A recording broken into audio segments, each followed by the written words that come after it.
In most fantasy settings like Harry Potter, Forgotten Realms, and Vampire Hunter D, necromancy is illegal and punishable with years of jail or even death.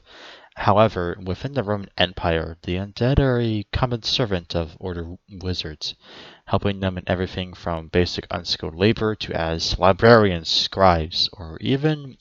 overseers for lower undead. But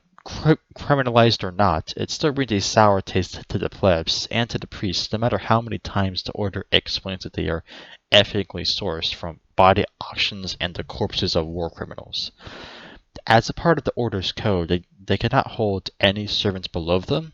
or serve any master above them to keep them as humanity's guides and not rulers, nor the ruled. So to keep all of the busy work be done, wizards created the standard skeleton for their daily errands and some basic labor that they need to be done. However, at this time, priests were hyper afraid of anything infernal and assumed that the skeletons were a type of rotten ghoul or similar, and hunted these proto-necromancers down the same as the infernal warlocks. Paladins of all gods, even of Pluto, god of wizards, went from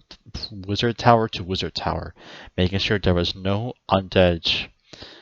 and that holders with such beings were sent to divine courts for possible execution for infernal heresy. However, the Order's top mages brought a full explanation of the mana structure of the animated undead creatures, and the differences between the arcane undead that they used and the infernal undead that the heretical warlocks used, with the arcane version using mana and working just the same as a construct or an arcane item that the merchants and the nobility use regularly sometimes, but with a corpse, since it is more efficient compared to a giant body of metal. Compared to the ghouls, which require flesh and life force to live. They even proved this by having an archpriest of Jupiter on the divine court use an infernal counter in the form of a symbol of Jupiter.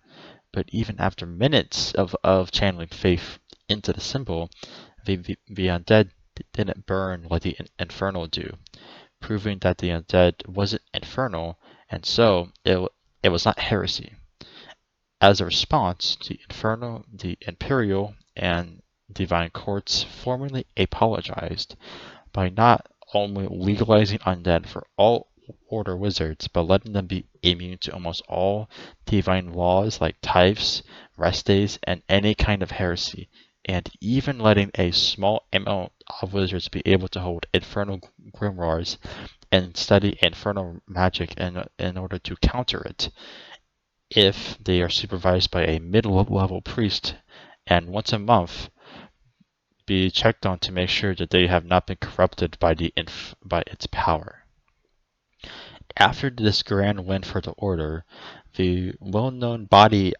auctioneers started to pop up, where dead slaves, debtors, and executed criminals' bodies were sent to be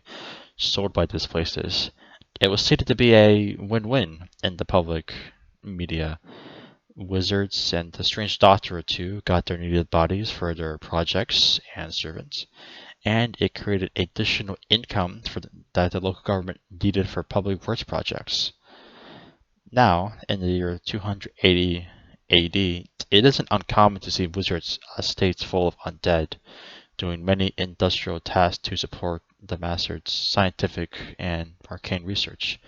as they are eternal scholars of mankind, with undead librarians managing their underground libraries, awaiting the day that society is on the rise instead of on the decline that the empire is at all this time.